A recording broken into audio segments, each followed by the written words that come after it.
Bonjour à tous, bienvenue dans cette session de prévention spirituelle qui va se dérouler du 24 au 28 septembre. Allez, on attaque. Notre démon, c'est le démon Phénix ou Phénix. P-H-E-N-E-I-X. E-X ou P-H-E-Y-N-I-X.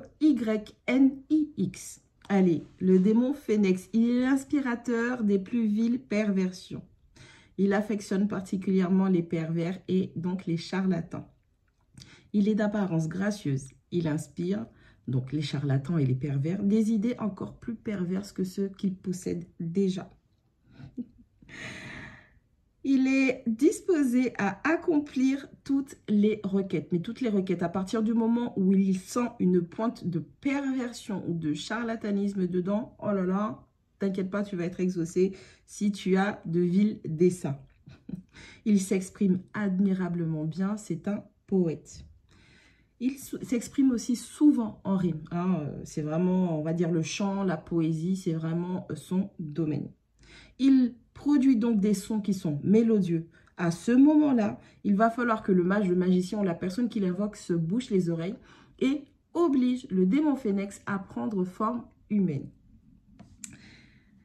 Alors, au niveau des sons et des mélodies et des rimes, c'est quelque chose qui peut vous rendre fou ou folle. C'est-à-dire que vous ne savez pas pourquoi vous êtes irrésistiblement attiré par cette personne. Vous êtes irrésistiblement à l'écoute et vous en voulez encore plus. Et c'est comme si vous ressentez le besoin de vous nourrir encore et encore et encore. D'accord? Ce démon, une fois qu'il sera contraint à prendre forme humaine, vous pourrez commencer à échanger avec lui pour qu'il vous enseigne certaines choses. Mais il faudra faire attention parce qu'il est très trompeur puisque c'est le plus grand des charlatans qui puisse exister comme énergie. A contrario, vous avez l'ange Aniel, A-N-I-E-L. L'ange Aniel, il donne la force et l'autorité à ceux qui veulent agir pour le bien, faire les bonnes choses et être dans la justice et donc la justesse. Grâce à lui, vous posséderez une forte énergie morale pour réagir positivement aux épreuves de la vie. C'est l'ange des vertus et il permet d'obtenir la victoire et révèle les secrets sur la nature.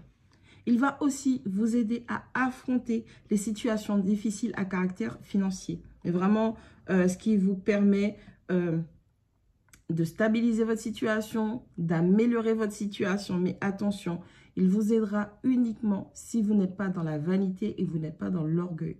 Attention aux m'as-tu vu, attention aux gens qui veulent toujours posséder plus, qui veulent montrer qu'ils ont plus. Cet ange-là, si vous faites appel à lui parce que vous avez des soucis financiers, que vous êtes bien et vous ne manquez de rien, il va commencer à vous torturer. Et donc, il va, oui, mettre en place des situations qui vont vous faire voir ce que c'est que d'avoir des problèmes financiers. Donc, attention à l'orgueil, attention à la vanité, attention à votre ego, attention à ce que vous demandez. Be careful what you wish, ok? Toujours analysez vos intentions, vos émotions, vos sentiments. Analysez-vous avant de faire quelques rituels que ce soit pour pouvoir appeler que ce soit un ange ou un démon parce que de toutes les façons, de mon point de vue, c'est du kiff-kiff. Spirituellement, je rappelle que se boucher les oreilles, ça veut simplement dire que vous devez être capable de ne pas écouter les opinions, les sons extérieurs. Ça voudrait dire que vous avez déjà fait un certain travail sur vous, vous connaissez votre voix interne, vous savez quelles sont vos pensées, vous savez quelles sont les pensées qui ne vous appartiennent pas. Et donc, vous savez aussi couper court à toute forme d'énergie extérieure qui pourrait venir vous influencer négativement. Ensuite, au niveau de l'expression, au niveau des sons mélodieux, c'est vraiment tout ce qui va vous donner une impression d'harmonie, de beauté, de grâce, d'accord, au niveau de ce démon. C'est vraiment, il va falloir vraiment faire la différence entre, c'est bien, les gens chantent bien, il n'y a pas de souci, mais il va falloir taper dans les vibrations pour savoir reconnaître les bonnes vibrations qui vont vous permettre de monter et les vibrations qui vous rattachent ou qui vous bloquent, même si ça a l'air beau, même si ça a l'air mélodieux. Combien de fois vous avez dansé, vous avez chanté à tue-tête des chansons qui au final, ça vous rendait triste ou ça vous faisait créer des situations que vous n'aviez peut-être pas au fond souhaité dans votre vie. Vous chantez des chansons de rupture, que tout va bien dans votre vie sentimentale Et donc, bien évidemment, des problèmes aussi arrivent. Donc, vous êtes en train de manifester exactement ce que vous êtes en train de vibrer. Lorsque l'on vous parle de son, de rime, d'harmonie, de chant, de boucher les oreilles, de se voiler les yeux, de se cacher les yeux, c'est vraiment spirituellement. Être capable, vous, est-ce que vous vous connaissez? Est-ce que vous reconnaissez vos propres vibrations? Est-ce que vous êtes déjà allé dans votre propre univers et que vous y connaissez les moindres recoins?